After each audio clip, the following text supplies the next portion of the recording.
આજે આપણો વિષય છે અધિક માસ. ઘણા બધા 4-5 વૈષ્ણવોનો મેસેજ આવ્યો હતો. આમ તો આ ટોપિક છેલ્લે લેવો હતો કે અધિક માસમાં શું હોવું જોઈએ, અધિક માસનું શું મહત્વ છે, અધિક માસમાં કઈ રીતે ક્રમ કરવો. પણ અમુક વૈષ્ણવો એવું કીધું કે થોડું વહેલેસરથી અમને આપણે ચિંતન કરીએ તો અમને સમય રહે, કંઈક પૂર્વ કઈ કરવું હોય પ્રિપેરેશન, તો એનો સમય રહે. એકદમ છેલ્લે કહો તો પછી અમારી પાસે સમય ના રહે.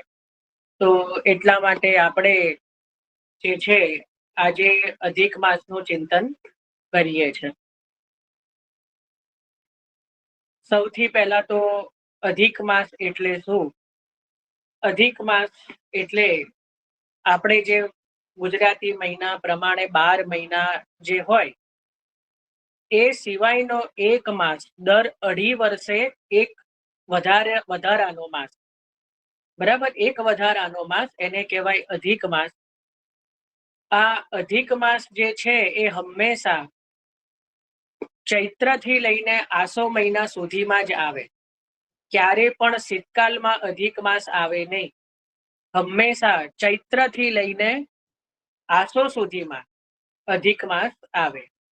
આ એક પહેલો નિયમ છે અધિક માસનો.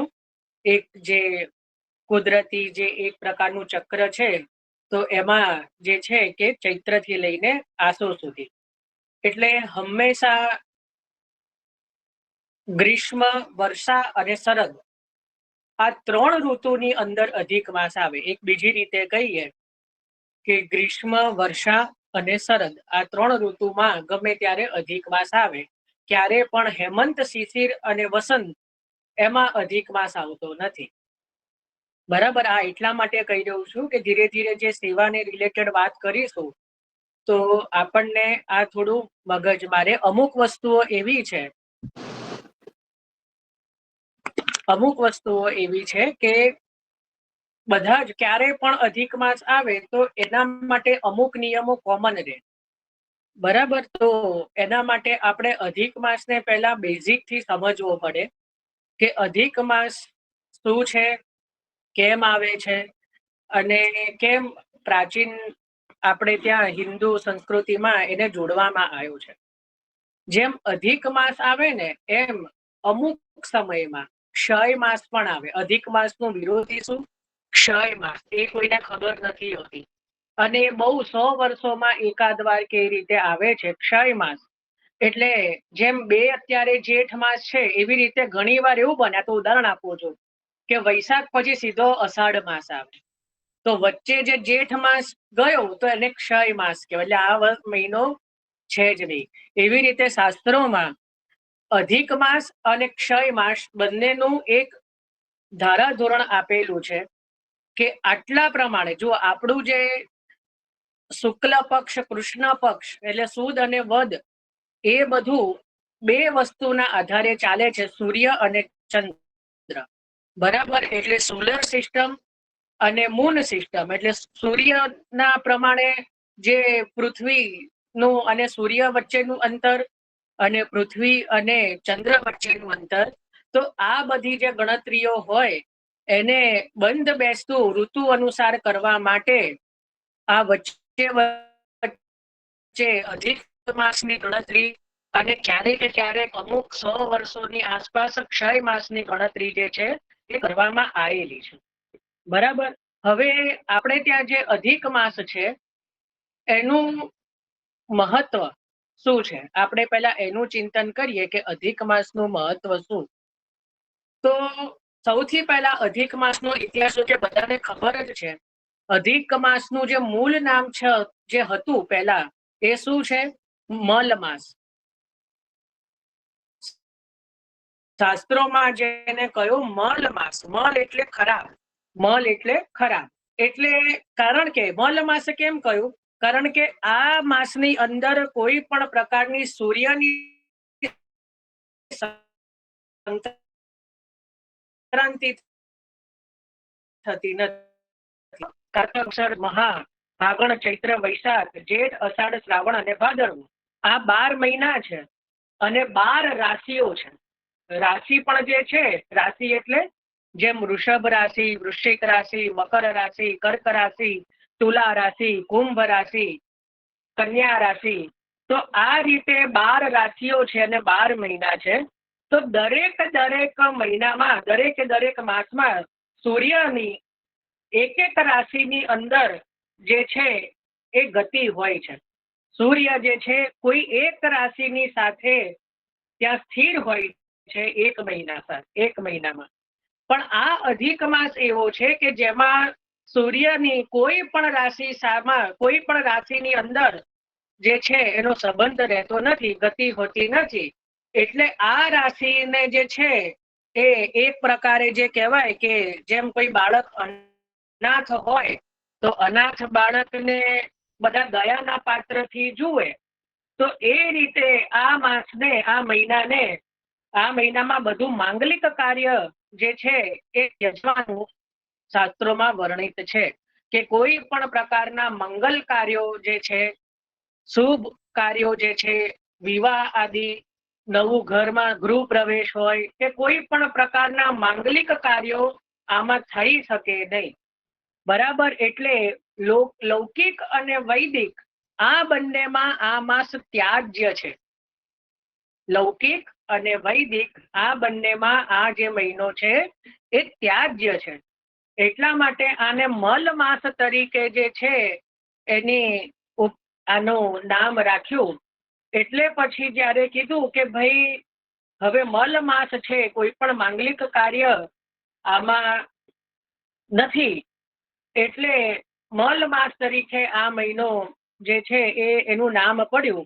એટલે એવું કહેવાય છે કે આ માસને અત્યંત ત્યાં દુઃખ થયું અને ભગવાનની શરણે જે આ માસ ગયો અને કીધું કે ભાઈ શાસ્ત્રમાં તો મને આ રીતે જેમ હું એક અનાથ હોઉં એ રીતે મારું અહીંયા વર્ણન છે, એમાં મારો વાંક શું?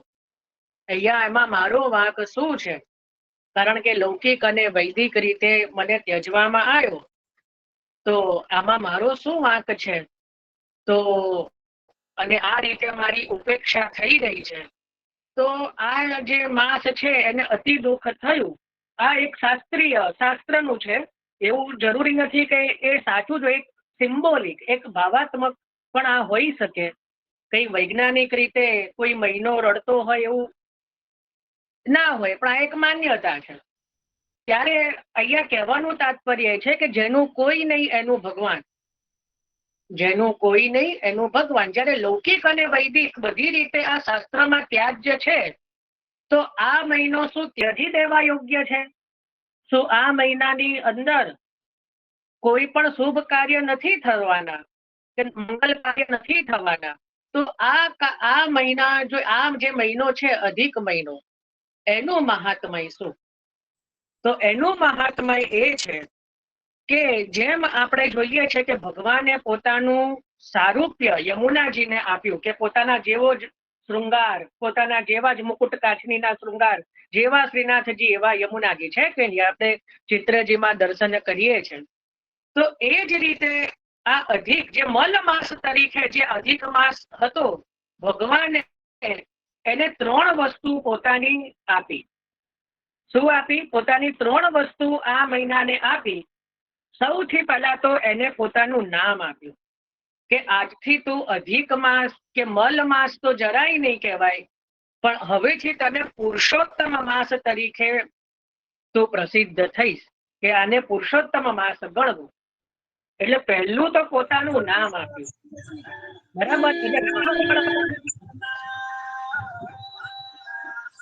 ફોનમાં બી બ્લોક કરેલા છે, મને ખબર છે.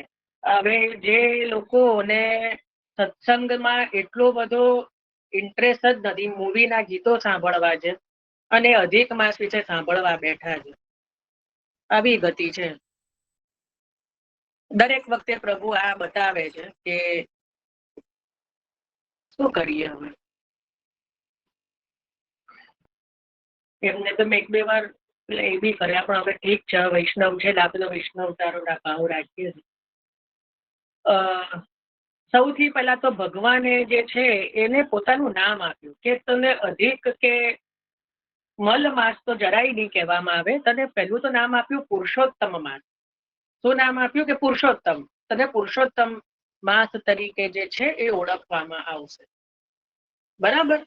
તો નામ આપવાથી શું થાય? જો એક અનાથ બાળક હોય કે જેના કોઈ પિતાનું નામ ન હોય, એનું દર્દ એને જ ખબર હોય. એને જ્યારે કોઈ એને દત્તક લે અને એનું પોતાનું નામ આપે, એની એક ઓળખ થાય, તો એનું એક આનંદ અલગ હોય. એટલે ભગવાને તો સૌથી પહેલા પોતાનું નામ એને આપ્યું. એટલે આ બહુ મોટી વાત કહેવાય.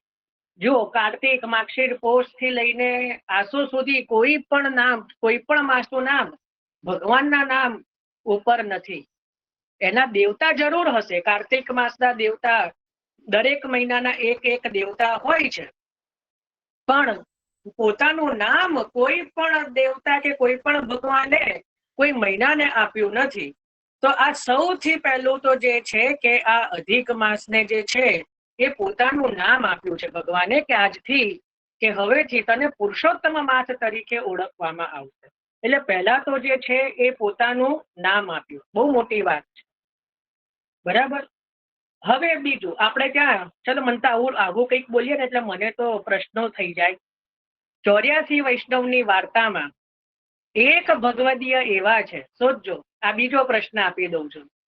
જેને મહાપ્રભુજીએ પોતાને નામ લખાયા, જેને મહાપ્રભુજીએ પોતાને નામ લખાવ્યા અને બંદીખાનેથી છોડાયા, પોતાના નામે લખી દીધા. આપણે જ્યારે કોઈને કોઈ લોકઅપમાં હોય, જેલમાં હોય, આજે પણ તો પેલું આપવું પડે ને કે ભાઈ આ બહાર છૂટેની બાંયે ધરી આપવી પડે કે ભાઈ આગળ આવું નહીં કરે, બાંયે ધરી. તો આપણે એની સહી કરવી પડે કે હું આની જવાબદારી હું લઉં છું. 84 વૈષ્ણવમાં એક ભગવદીય એવા છે જેની બાંહેધરી, જેને કહેવાય કે નામ લખાઈ દીધા. મહાપ્રભુજીએ પોતાને નામ લખાઈ દીધા. શોધજો, એવા એક ભગવદીય છે. પેલા તો હજી મળતા નહીં હોય. જે ગઈકાલે પ્રશ્ન કર્યો એમાં 3 વૈષ્ણવોએ હજી સુધી મને સાચો જવાબ આપ્યો છે. 3નો જવાબ સાચો છે તમારી સાથે. એ 3 વૈષ્ણવોએ મને અત્યાર સુધી જેમને જવાબ મળ્યો છે. તો હજી પેલા તો જવાબ બાકી છે, પણ આ શોધજો. આ 84 માં છે, પેલા 252 માં છે, ગઈકાલે જે જોયું. તો સૌથી પહેલા તો પોતાનું નામ આપ્યું. ડોલીબેન જવાબ નથી આપવાનો, કોઈ પ્રશ્ન હોય તો કરજો.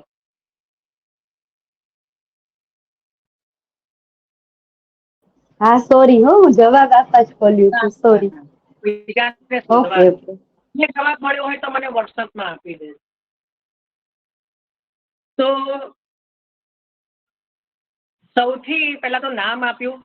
એના પછી જે છે એ પુરુષોત્તમ માસને એવું કીધું કે તું ભલે લૌકિક અને શાસ્ત્રમાં, એટલે જે માંગલિક કાર્યો વ્યર્થ છે, પણ પોતાનું મહાત્મા એ પણ ત્યાં ભગવાને આપ્યું કે જે મારું નામ અથવા જે મારું સેવા સ્મરણ તારા મહિનામાં, એટલે આ પુરુષોત્તમ માસમાં, આ અધિક માસમાં જે કરશે એને અક્ષય ફલની પ્રાપ્તિ થશે. એટલે પોતાનું મહાત્મા આપ્યું કે જે 12 મહિનામાં જે પ્રમાણે ભગવાનનું જે નામ અને સ્મરણ આદિ જે કરે છે, એ 12 મહિનામાં જેટલું કરે એટલું આ 1 મહિનાની અંદર એને એ ફલ મળશે. બરાબર. હવે જો અહીંયા એક વસ્તુ કહી દઉં કે આપણો માર્ગ કોઈ ફલ લેવાનો માર્ગ નથી કે કોઈ સકામી નથી. અહીંયા તો ભગવાને જે વરદાન આપ્યું છે એટલા માટે હું કહી રહ્યો છું. બાકી પુષ્ટિ માર્ગમાં કોઈ ફલની પ્રાપ્તિ માટે, હા ફલની પ્રાપ્તિ ખરી, પણ કઈ અલૌકિક ફલની પ્રાપ્તિ, કે અમે વધુમાં વધુ આપણી સેવામાં મગ્ન રહીએ, અમે વધુમાં વધુ આપણા સ્મરણમાં, સત્સંગમાં મગ્ન રહીએ. અમે આપનો સત્સંગ કરતા હોઈએ ત્યારે અમને મૂવીના ગીતો સાંભળવાનું મન ન થાય. અમે જ્યારે સત્સંગ સ્મરણ કરતા હોઈએ તો અમને ઘરના કામો યાદ ન આવે, ઊંઘ ન આવે. એવું બધું જરૂર માગવું જોઈએ, પણ કોઈ પણ પ્રકારના લૌકિક કે વૈદિક જે છે ફલની પ્રાપ્તિ માટે આપણે પ્રભુનું ભજન કરતા નથી. પણ અહીંયા તો ભગવાને એવું કીધું છે કે જે આખા વર્ષમાં જે પ્રમાણે મારા નામ આદિનું જે છે એ ફલ પ્રાપ્તિ થાય છે એટલું તારા 1 મહિનામાં થશે. હવે જો હું તમને એક બહુ મજાની વાત કહું, આપણે ભલે નિષ્કામતાથી જ કરવાનું છે, પરંતુ દરેકે દરેક કાર્યનું સારું કે ખરાબ ફલ હોય જ. આપણે ઈચ્છીએ કે ન ઈચ્છીએ, કોઈ ચોર ચોરી કરે એ ક્યારે મનમાં એવું ન ઈચ્છે કે મને આનો દંડ મળે, કે હું પકડાઈ જાઉં, કે મને આનો દંડ મળે, પણ એ જે કુદરતી જે ન્યાય છે એ થવાનો જ છે. બરાબર. એ જ રીતે જે સત્કાર્ય કરી રહ્યા છે એ ભલે ન ઈચ્છે કે ભાઈ મને આનાથી કઈ વિશેષ લાભ થાય, કે મને આનાથી કઈ વિશેષ પેલું મળે, પણ જે કુદરતે નિર્ધારણ કર્યું છે એનું એને સત્કાર્યનું ફળ મળવાનું જ છે. એટલે આપણે કામના નથી જ રાખવાની, પણ એ કામના નથી રાખવાની તો શું ખોટું કર્મ પણ કોઈ પણ કામના કર્યા વગર કરી શકીએ નહીં. આપણે નથી કરવાનું, આપણે સત્કાર્ય જ કરવાનું છે, ભગવત નામ જ લેવાનું છે. સામે એની કોઈ કામના કરવાની જરૂર નથી કે આનામાં હું આટલું કરું તો મને આવું થાય. મારા છોકરાના મેરેજ નથી થતા એટલે પાછા ઘણા એવું કે રૂક્ષ્મણી વિવાહનો અધ્યાય વાંચજો ભાગવતજીમાં. ઘણા શાસ્ત્રીઓ એવું કે તો તમને તમારા છોકરાના વિવાહ જલ્દી થશે. બરાબર. એવું ક્યાંય સુખદેવજી કહેતા નથી. આ બધું આપણે ઉપજાવી કાઢેલું ફલ છે, બાકી ક્યાંય એવું સુખદેવજી કહેતા નથી. હવે કદાચ કોઈ કહે કે યમુનાષ્ટક કરવાથી જે છે પેટનો દુખાવો જતો રહે, કેન્સર જતું રહે, ઘૂંટણના દુખાવા જતા રહે, એવું કદાચ કોઈ કહે કે એવું કોઈ એવું મનમાં રાખીને કરે તો એવું થવાનું નથી.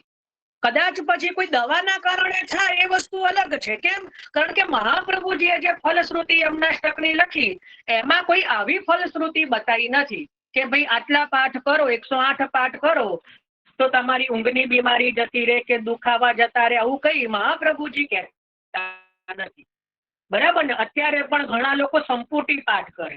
નવાઈ લાગે છે કે પેલું કૃપા જલધિ સંસ્કૃતે મનો સુખમ ભાગ હોય એના આગળ બી રાખે, શ્લોકની પાછળ બી રાખે, અને એવી રીતે કંઈક યમુનાષ્ટકનો સંપૂટી પાઠ કરવાનો, એવું કંઈક હમણાં બજારમાં આવ્યું છે. કારણ કે લોકોને શું છે, કંઈક નવું જોઈએ. દરેકને કંઈક એવું છે કે આ કરીશું તો જલ્દી આપણને મળશે. જો એવું જ હોત તો મહાપ્રભુજીને ખબર નહોતી? મહાપ્રભુજી પોતે જે રીતે યમુનાષ્ટક ના લખે કે એ જ રીતે ના આપે. આપણે મહાપ્રભુજીથી પણ ઉપર જવાની શું જરૂર છે કે આપણે યમુનાષ્ટકની અંદર પણ ચેડા કરીએ. યમુનાષ્ટકમાં આપણે આપણા મનથી બધું ઘુસાડીએ કે આ પંક્તિ અહીંયા રાખવી જોઈએ, આપણે તો મહાપ્રભુજીથી પણ ઉપર જતા રહ્યા ને. કિશોરીબાઈએ તો કેવલ એક જ પંક્તિ નહીં, યાદ રહી, શીતળાના કારણે એમની યાદ શક્તિ જતી રહી. તમે વાર્તાજીમાં જો એટલે એમને એક જ પંક્તિ યાદ રહી, એટલે એક જ પંક્તિનું એ ગાન કરતા.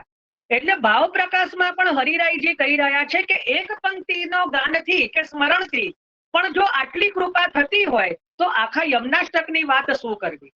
તો ત્યાં એક પંક્તિનું પણ મહત્વ બતાવ્યું, નહીં કે એ જ પંક્તિનું, કે નહીં કે આ જ પંક્તિને પકડી લો કૃપા જલધિ સંસ્કૃતે. એમાં ધર્મી સ્વરૂપનું વર્ણન જરૂર છે, પણ એનું પછી આખા યમુનાષ્ટકના 9 શ્લોકમાં એ પંક્તિને જોડી દેવી. એટલે મહાપ્રભુજીની રચનાને પણ આપણે ઉલટી સુલટી કરવાનો અધિકાર આપણને નથી. જેની પણ રચના હોય એ જ કરી શકે. હું કોઈ પદ લખીને કોઈ ગ્રુપમાં પોસ્ટ કરું, પછી કોઈ એડિટ કરીને એ જ પદના શબ્દો બદલીને પછી એને ફરતું કરે તો મને પણ ગુસ્સો આવે કે ભાઈ આ તો જે છે રચના મારી છે તો એમાં તે શું કામ એમાં સુધારા વધારા કર્યા. એ મને જે પ્રેરણા થઈ હોય, મને પ્રભુએ જે કરાયું હોય એ પ્રમાણે કર્યું છે. તને એવું બહુ એટલો બધો અચાનક હોય તો તું તારું અલગ કરીને બતાય. બરાબર ને. તો આપણે મહાપ્રભુજીએ જે યમુનાષ્ટકનું જે આપણને આપ્યું છે તો એના અંદર કોઈ પણ પ્રકારની આપણે લાવવાની જરૂર નથી કે શબ્દો બદલવાની કે પંક્તિઓ આગળ પાછળ કરવાનો અધિકાર આપણો નથી. મહાપ્રભુજીએ જે આપ્યું છે એ જ રીતે આપણે એનું જે છે એ પાઠ કે ચિંતન કરવાનું હોય. બરાબર ને. તો આ એક વચ્ચે એક વાત આવી. તો અહીંયા પણ જે છે કે પુરુષોત્તમ માસમાં ભગવાને પોતાનું મહાત્મય પણ જે છે એ આપ્યું. બરાબર કે ભાઈ તને મારું નામ આપ્યું, તને મારું જે છે મહાત્મય આપ્યું, કે ભાઈ જેટલા પણ માસની અંદર જે 12 મહિનાની અંદર જે પ્રકારે આખા 12 મહિનામાં જેટલું જે ફલ છે એટલું તારા એકલામાં જે છે એ સિદ્ધ થશે, જે મારું નામ આ મહિનામાં આ તારા માસમાં જે લેશે, એટલે પોતાનું ઐશ્વર્ય એક રીતે જે છે પોતાનું ઐશ્વર્ય કહો કે પોતાનું મહાત્મય કહો એ પુરુષોત્તમ માસમાં સ્થાપિત કર્યું. બરાબર. એના પછી છેલ્લી ત્રીજી વસ્તુ છે કે એક રીતે લૌકિક અને વૈદિક કાર્યોથી આપણને મુક્ત કર્યા, તો એ ત્રીજી વસ્તુ એવી છે કે ભગવાને પોતાની કૃપા પણ આની અંદર સ્થાપી માસમાં. પોતાની એક રીતે જે છે પોતાની કૃપા, કારણ કે હવે આપણે લૌકિક વૈદિક કાર્યોથી મુક્ત થયા, આપણી પાસે હવે સમય છે. હવે આપણી પાસે હવે કારણ કે કોઈના મેરેજની ચિંતા નથી, કોઈના કોઈ મુંડનની કે કોઈના કોઈ જનોઈની કે કોઈ પણ પ્રકારની હેવી હવે કોઈ ચિંતા નથી. એટલે હવે આપણી પાસે સમય છે.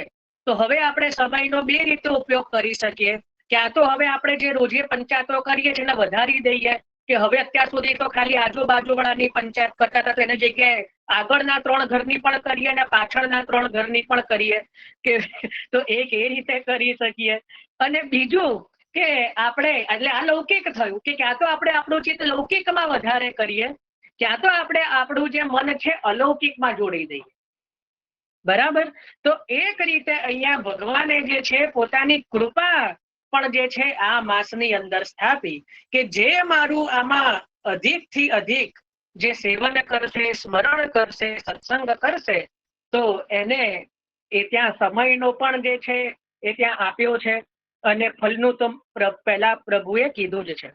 તો આ રીતે આ પુરુષોત્તમ માસનું જે છે એ આપણે ત્યાં વિશેષ મહત્વ છે. જો મહાપ્રભુજી કે ગુસાઈજી કે હરિરાયજીના સમય સુધી આ મહિનાનો કોઈ વિશેષ ક્રમ કોઈ બાળકોએ, પ્રાચીન બાળકોના કોઈ ગ્રંથમાં એ રીતે ઉલ્લેખિત નથી. છતાં એક જગ્યાએ ઉલ્લેખ આવે છે શ્રી ગુસાઈજીની ટિપ્પણીજીમાં.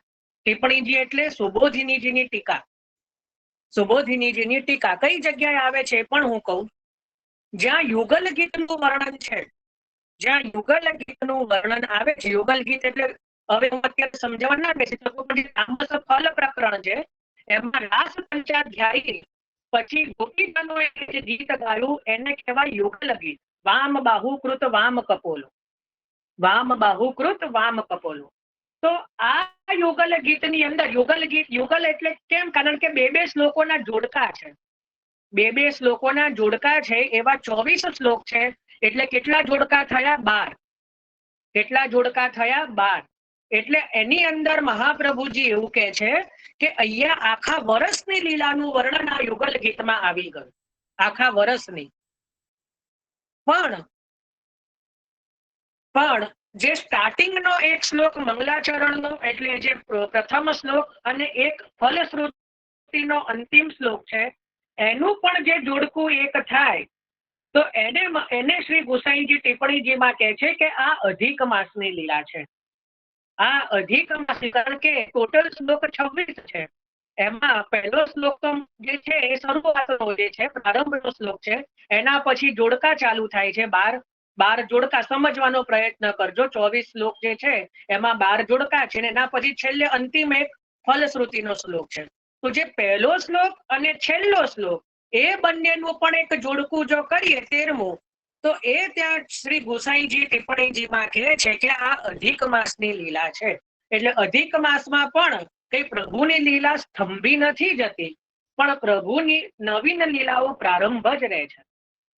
પ્રભુ નિત્ય નવીન લીલા કરતા જ રહે છે. આ પ્રકારનો ઉલ્લેખ શ્રી ગુસાઈજીના ટિપ્પણીજીમાં પણ પ્રાપ્ત થાય છે. બરાબર.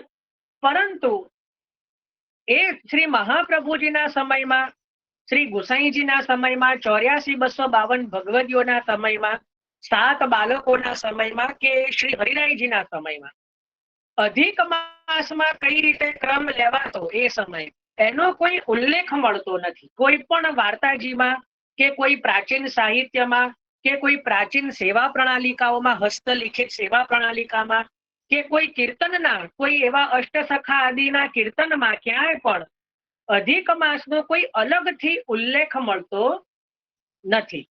એટલે અધિક માસમાં કઈ રીતે ક્રમ કરવો એના માટે ઘણા બધા આપણા માર્ગમાં મતાંતર છે. આ સ્પષ્ટ છે, આ મતાંતર છે. તો હવે આપણને જે વિશેષમાં રૂચે એ પ્રમાણે આપણે કરવું. આપણે થોડું ચિંતન કરવાનો પ્રયત્ન કરશું કે શું કરી શકીએ ને શું ન કરી શકાય. જે ન કરી શકાય એ તો સ્પષ્ટ જ છે, એટલે એ તો લખી જ લેજો કે કઈ વસ્તુ નથી કરવાની. ઇવન સેવામાં પણ નથી કરવાની કે બીજી નથી કરવાની, એ તો સ્પષ્ટ છે. પણ શું કરવું એના માટે ઘણા બધા મત મતાંતરો છે. બરાબર. તો આટલું આપણે અધિક માસ સુધીનું ચિંતન કર્યું. હવે આપણે અધિક માસમાં જો 3 વસ્તુ છે. એક તો સેવાથી અધિકતા, સેવાથી, બીજું સ્મરણથી અધિકતા, અને ત્રીજું જે છે કે સત્સંગથી કે કથાથી અધિકતા. એવું અત્યારે લખીને રાખો. સેવાથી, સ્મરણથી અને સત્સંગથી, આ 3 પ્રકારે જે છે એ અધિકતા જે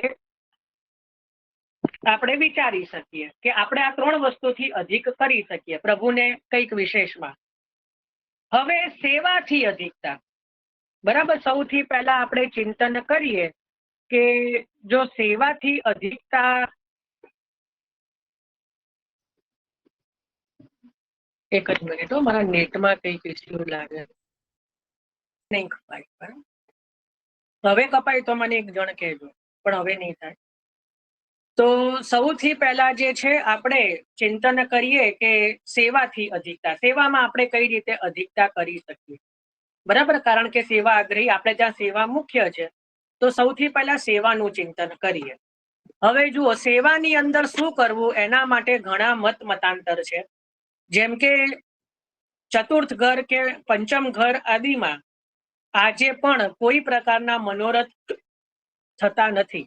ગોકુલનાથજીના ઘરમાં તો નથી થતા, પંચમ ઘરમાં તો હવે કદાચ થોડા થોડા પ્રારંભ કર્યા છે.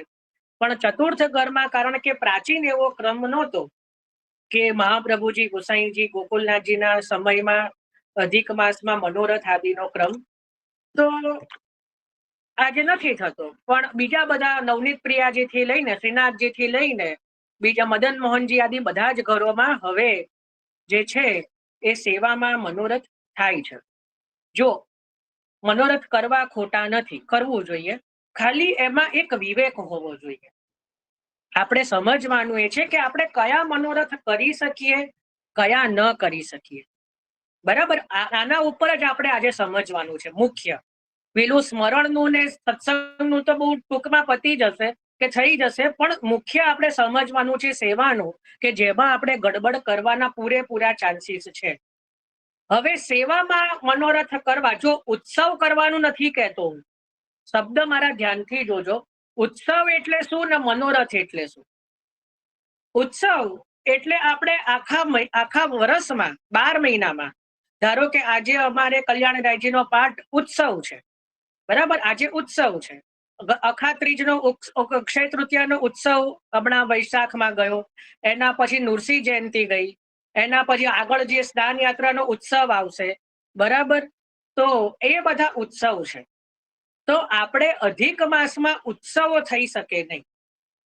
લખો, પછી સમજાવું છું. ઉત્સવો થાય નહીં, પણ શું થાય? મનોરથ જે છે. હવે ઉત્સવ અને મનોરથમાં શું ફરક હું સમજાવું. જો ધારો કે ઘણાને એવો ક્રમ હોય કે સુદ એકમ એટલે સંવત્સરના ભાવથી મનોરથ કરે, સુદ બીજ એટલે રથયાત્રા, સુદ ત્રીજ એટલે અક્ષય તૃતીયા.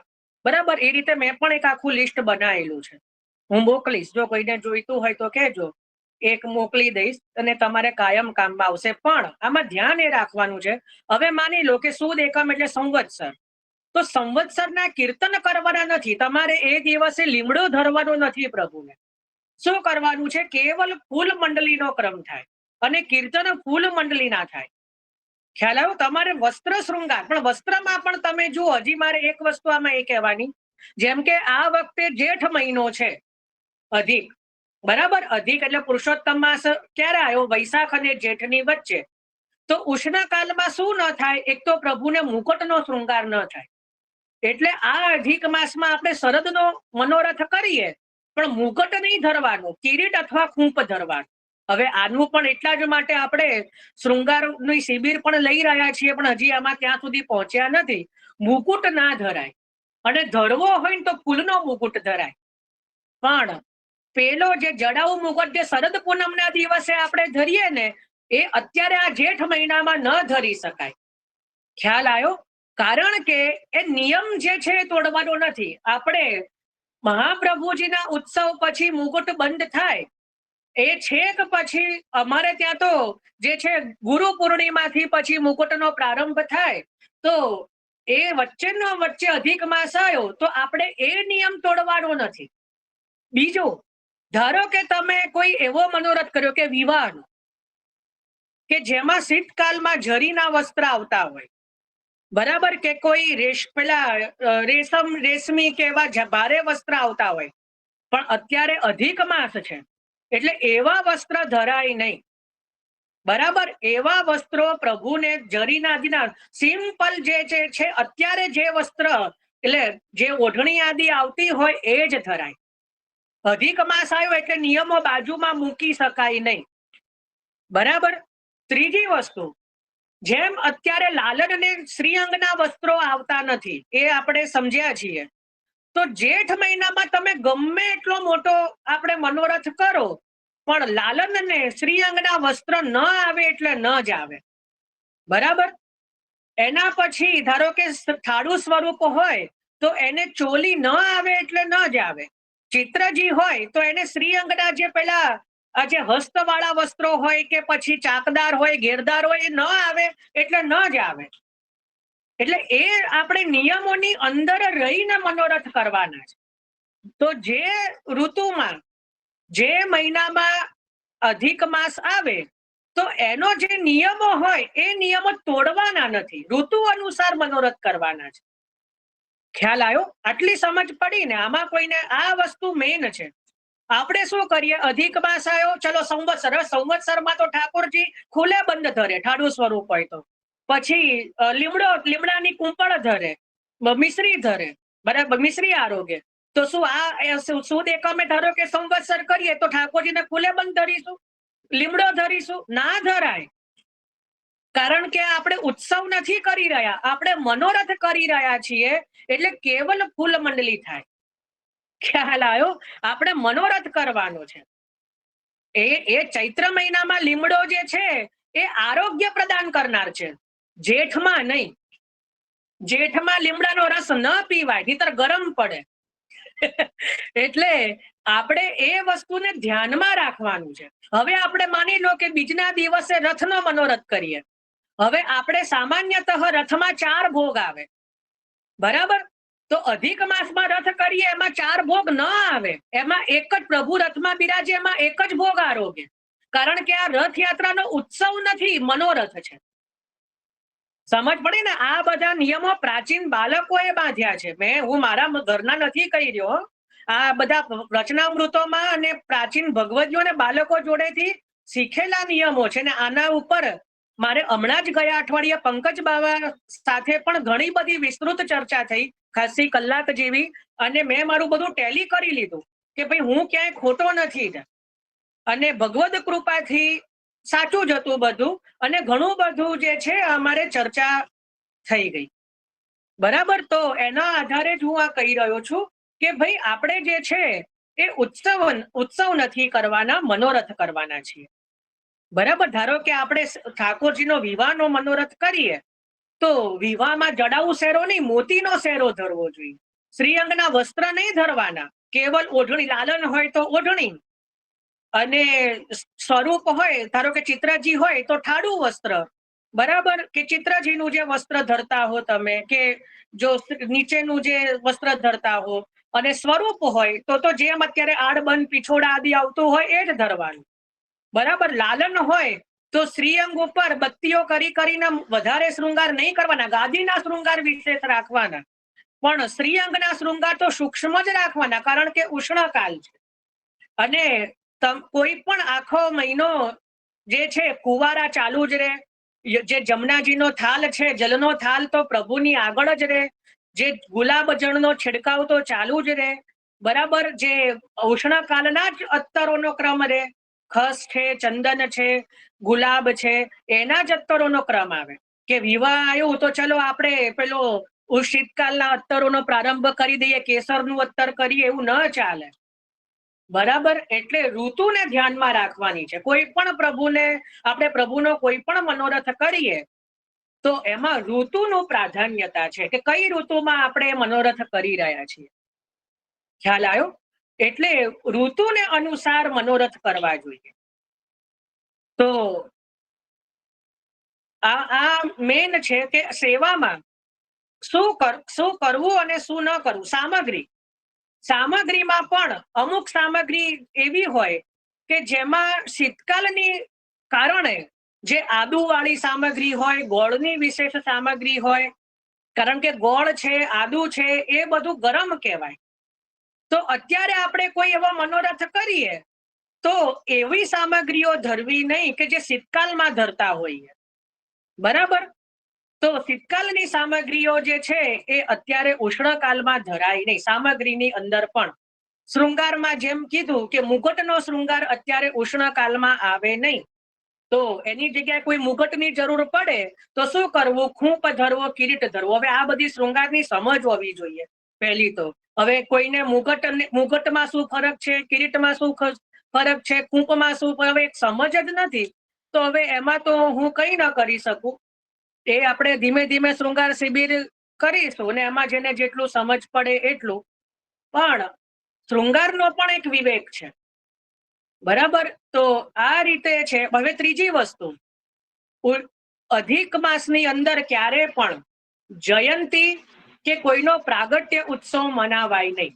આ સ્પષ્ટ છે. જેમ કે જન્માષ્ટમી, વામન જયંતી, રામનવમી, નૃસિંહ ચતુર્દશી, આ બધા જે છે ને જયંતી, એ પણ ન થાય. કે રાધાષ્ટમી, મહાપ્રભુજીનો ઉત્સવ, ગુસાઈજીનો ઉત્સવ, આવા પણ કોઈના પણ પ્રાગટ્ય ઉત્સવ અધિક માસમાં મનાવાતા નથી. અધિક માસમાં આવો કોઈ જે ઉત્સવો જે છે, આ રીતે પ્રાગટ્ય ઉત્સવ કે જયંતી ઉત્સવ જે છે એનો ક્રમ લેવાય નહીં. બરાબર, તો શેનો ક્રમ લેવો? લીલા વિષયક ક્રમ લેવો. લીલાના આધારિત મનોરથ થાય પ્રભુના. કયા મનોરથ થાય? લીલાને આધારિત. આ તો કેવું છે કે પહેલા દિવસે સંવત્સર, બીજા દિવસે રથ. કેમ? કારણ કે શૃંગારમાં સમજ નથી પડતી કે કયો શૃંગાર લેવો. એટલે એ દિવસનો શૃંગાર લઈ શકાય મસ્તકનો ને એ રંગના વસ્ત્ર ધરાય, એટલે એ રીતનું ઘણા લેતા હોય છે. પણ ખરેખર એની એવું કઈ જરૂરી નથી. એવું કઈ જરૂર, જો તમને વસ્ત્ર શૃંગારમાં સમજ બરાબર પડતી હોય તો તમે બરાબર રીતે જે છે એ પોતાની રીતે મનોરથ આદિ કરી શકો. બરાબર, હા બોલો જાગૃતિ. એટલે કીર્તન પછી રથયાત્રામાં લેવાના કે? હા, કીર્તન લઈ શકાય. કીર્તન તો રચના લઈ શકાય, એમાં કીર્તનમાં કોઈ વાંધો નથી. પણ કીર્તનમાં પણ જે ઋતુનો, ધારો કે કોઈ એવો મનોરથ હોય કે જેમાં અંગીઠીનું વર્ણન આવતું હોય, હરગુલનું વર્ણન, અત્યારે લઈ શકાય. ને અત્યારે વિશેષ ચંદનના જે છે, ખસના મહેલના એ છે. અને સંવત્સરના દિવસે ફૂલ મંડળીના જ લેવાના? ફૂલ મંડળીના. હા, પણ આજ સંવત્સર પ્રવેશ નયો ભયો આજ નહીં. કારણ કે આપણે સંવત્સર મનાઈ નથી રહ્યા એટલા માટે. મીનાબેન, ઠાડું વસ્ત્ર નહીં આવે ને? તો ના જ આવે ને. ઠાડું વસ્ત્ર બંધ એટલે આખો મહિનો બંધ, એ ના જ આવે. અને કૂપ એટલે શું તે ખબર નથી, એ અનુકૂળતા સમજાવજો. હા, એ એટલે આ બધી ભૂલ થાય છે એમાં. કારણ કે હવે ધારો કે અત્યારે જો ઉષ્ણકાલ છે તો કોઈ અમાસના દિવસે દીપાવલી કરે તો એવું ન થાય. કારણ કે અત્યારે આટલી ઓલરેડી ગરમી છે, આટલું બધું, એમાં દીપાવલી એટલે દીપ માલિકાનો મનોરથ ન થાય. સમજ પડી? એક દિવસ જે છે એ ફુવારો, વિશેષ ફુવારાનો મનોરથ કરવો જોઈએ દીપ માલિકાની જગ્યાએ. કે અત્યાર સુધી તો નિત્ય એક પ્રભુ ફુવારો, આજે 3 ફુવારા પ્રભુની આગળ. તો એ રીતે જે છે મનોરથનું કરાય. દીપ માલિકાનો મનોરથ જો આસો મહિનો અધિક આવ્યો હોય તો જરૂરથી કરો. બરાબર ને? તો આ થોડી સમજવાની આપણે જે જરૂર છે કે આપણે અહીંયા કાચા આપણે પડીએ છીએ, કારણ કે એમાં થોડી સમજ આપણે ઓછી છે. કે મનોરથ કરવામાં વાંધો નથી, પણ મનોરથ કઈ રીતે કરવા એમાં થોડી સમજવાની જરૂર છે. બરાબર. એટલે જે મહિનામાં અધિક માસ આવ્યો હોય એ મહિનાના સેવાના નિયમો ચૂકીને કે બાજુમાં મૂકીને કરવાના નથી. અને બીજું, એ જે તિથિ છે એ કોઈ પણ મહિનાની કોઈ તિથિ સાથે લેવા દેવા નથી. આ તો સુદ બીજના દિવસે રથ એટલે કર્યો કારણ કે આપણને એવું છે કે રથયાત્રા બીજે જ થાય. બાકી એવું નહીં, તમે પાંચમે કરી શકો, અધિકમાં દસમે કરી શકો. અધિક માસમાં કોઈ એવો નિયમ નથી કે બીજા દિવસે રથ કરવો જ કરવો. બરાબર. તમને કોઈ એવું ઠાકોરજીને વળશે નહીં કે તે પાંચમે કેમ મને રથમાં પધરાયું, નહીં કે. જો તમને એટલું સમજ હશે ને કે સેવામાં કઈ રીતે મનોરથ કરવા, તો પ્રભુ તમને ક્યાંય કોઈ એ રીતે કહેશે નહીં. તમારી ઈચ્છામાં આવે એ રીતે કરો. પણ ખાલી આપણને સેવાના નિયમોનું ખબર હોવી જોઈએ કે કઈ રીતે થાય. બરાબર, કઈ રીતે થાય. હવે તમને બહુ મજાની વાત કહું. રથ પણ જો અત્યારે છે ફૂલનો કરવો. રથ છે ને, જો સામાન્યતઃ અષાઢમાં નોર્મલ રથમાં પ્રભુ બિરાજે. હવે આ જેઠ મહિનો છે, જેઠ મહિનો છે તો શું કરી શકાય? રથની ઉપર ફૂલના જે લાંબી લાંબી શેરો કરી એને વીંટાળવા, ફૂલ રથનો મનોરથ કરવો. બરાબર. તો આ રીતે થોડું વિચારવાનું જે છે હું આપી રહ્યો છું કે વિચાર કે પ્રભુને વિશેષમાં વિશેષ થાય. હવે ત્રીજી વસ્તુ હજી એક ખાલી કહી દઉં. અધિક માસમાં ક્યાંય પણ હોળીનો મનોરથ ન થાય. રંગોનો મનોરથ ન થાય. એટલે પ્રભુ વસંત ન ખેલે. અબીર ગુલાલ ચોવા ચંદનની વાત નથી. અબીર ગુલાલ એટલે આપણે વસંતનો જે છિડકાવ કરીએ ને, એટલે વસંત પંચમી કે છે કે ડોલ ઉત્સવ છે કે હોળી ખેલ ન થાય. તો શું કરવાનું? હું તમને વસંત ઋતુથી દૂર નહીં જવા દઉં. તમને બે મોટા મનોરથ બતાવું છું. એક તો ફૂલ ફાગ અને ફૂલ ડોલ. ફૂલ ફાગ અને ફૂલ ડોલ એટલે એ બંનેમાં શું કીર્તન એ જ થશે. વસંતના જ કીર્તન થશે.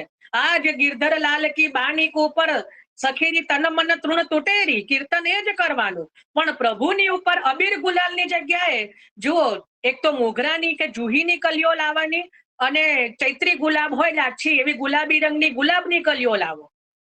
બરાબર. અને એનાથી પ્રભુને છિડકો. રંગોનો ઉપયોગ કરવાનો નથી. એટલે અધિક માસમાં જે છે એ રંગો ન વપરાય. એટલે ફૂલ ડોલ એટલે ફૂલથી પ્રભુને ખેલાવો. બરાબર. અને ફૂલ ડોલ એટલે ડોલ જે બાંધવાનો, ડોલ તમે ફૂલથી બાંધી શકો અને ડોલ ઝુલાવી શકો, પણ એ ડોલમાં પણ ફૂલથી જ પ્રભુને ખેલાવાના. અને કીર્તન ડોલ ના કરી શકાય. ડોલમાં ઈ ઝૂલત હે પિય પ્યારી. બરાબર. તો આ ડોલના કીર્તન જે છે થાય, પણ રંગોનો ઉપયોગ થાય નહીં.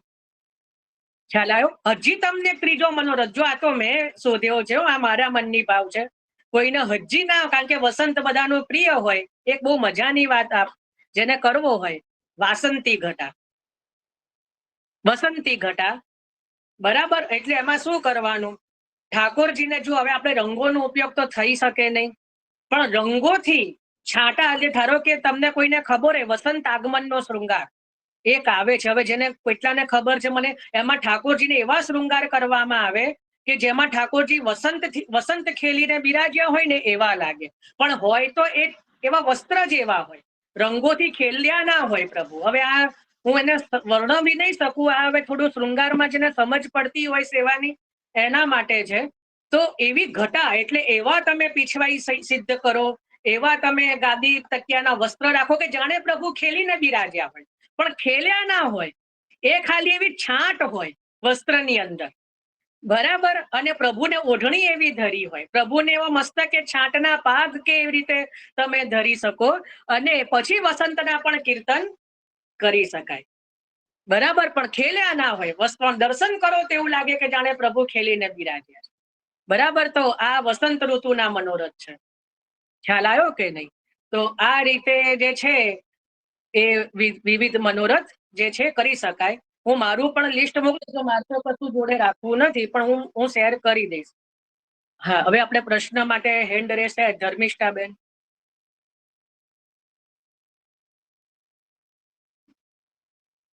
અવાજ નથી આવી રહ્યો આપનો. આપે અનમ્યુટ કર્યું પણ અવાજ નથી આવી રહ્યો. બોલો રોશનીબેન કે કોઈએ હેન્ડ રેસ કર્યો તો આ બાજુ.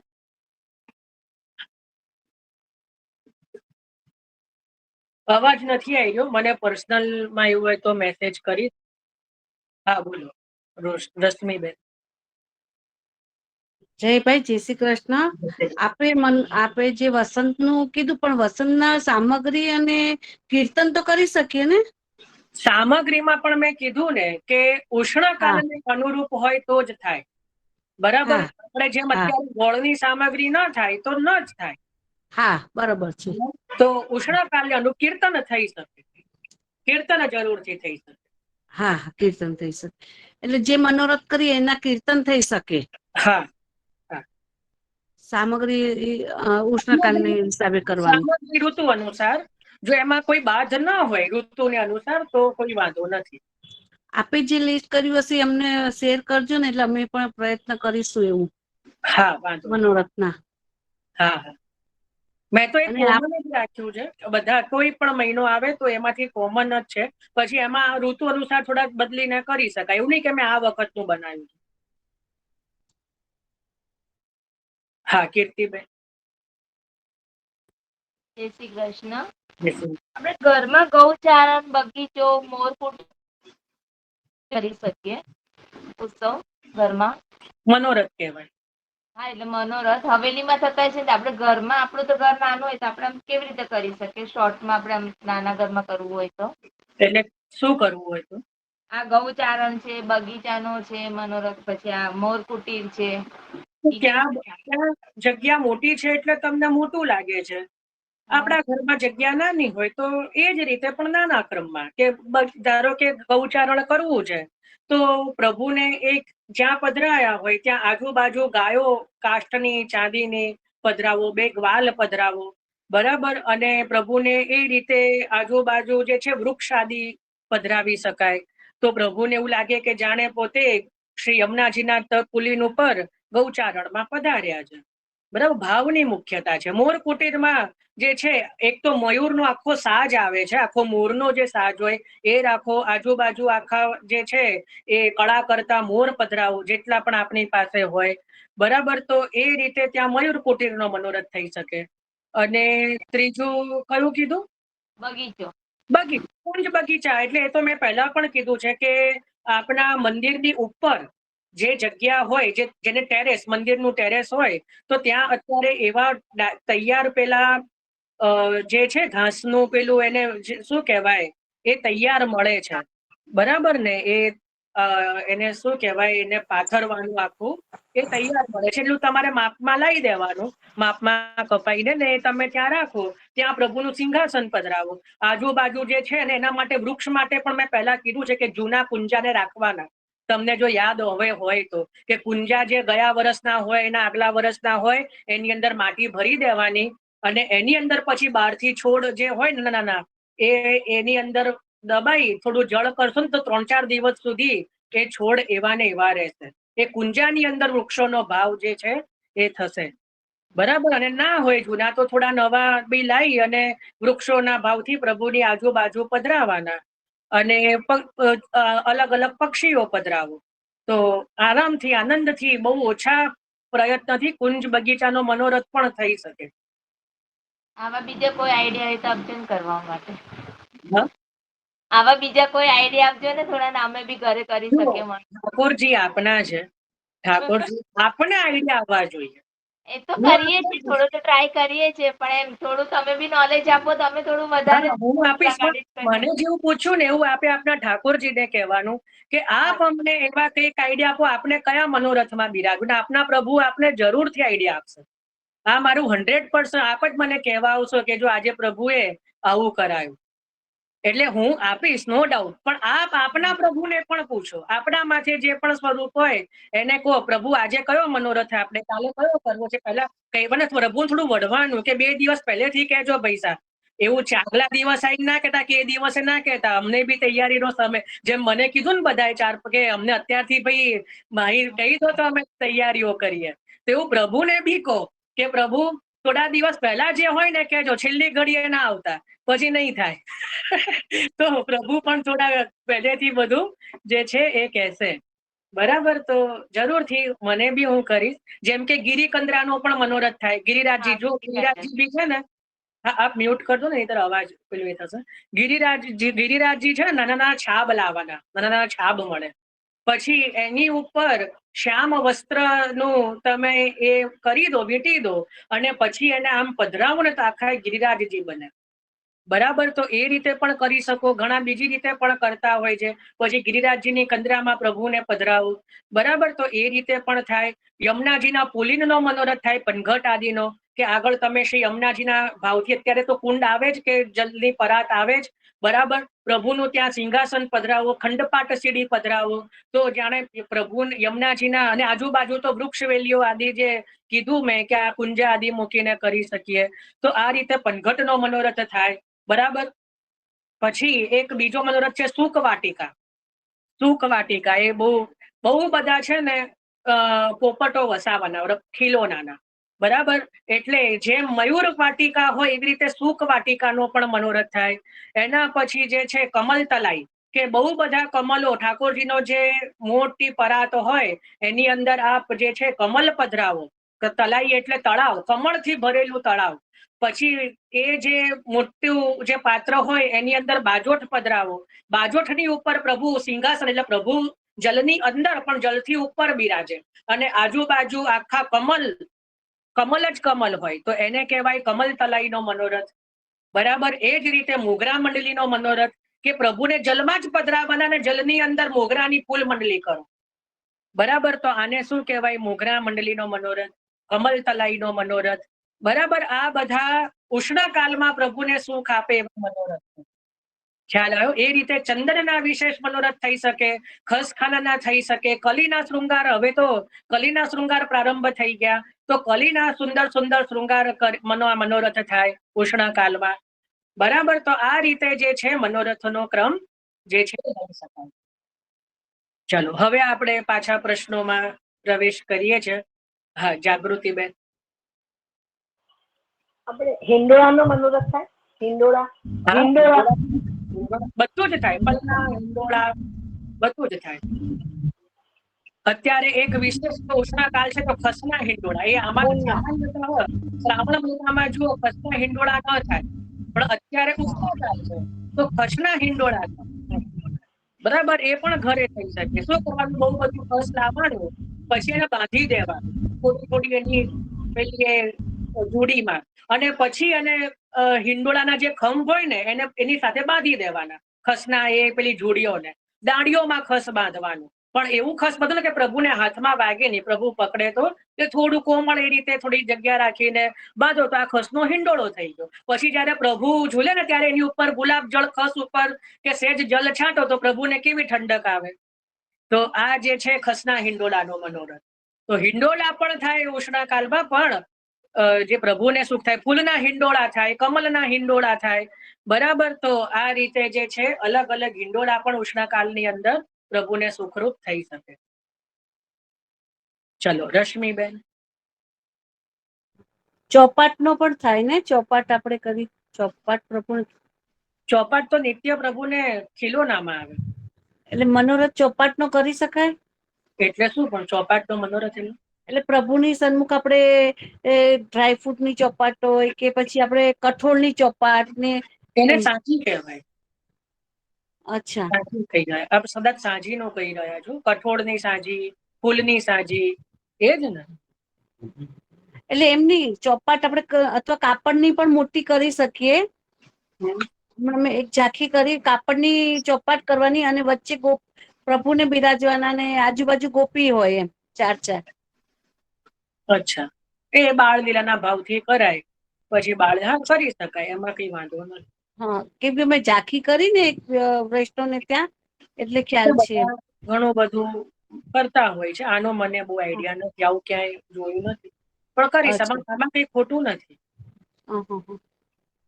એવી રીતે વ્રજ કમલનો મનોરથ છે, કે વ્રજના કમલ ચિત્રીને વચ્ચે પ્રભુને પધરાઈને, તો વ્રજના સ્થળોના ભાવથી વ્રજ કમલનો.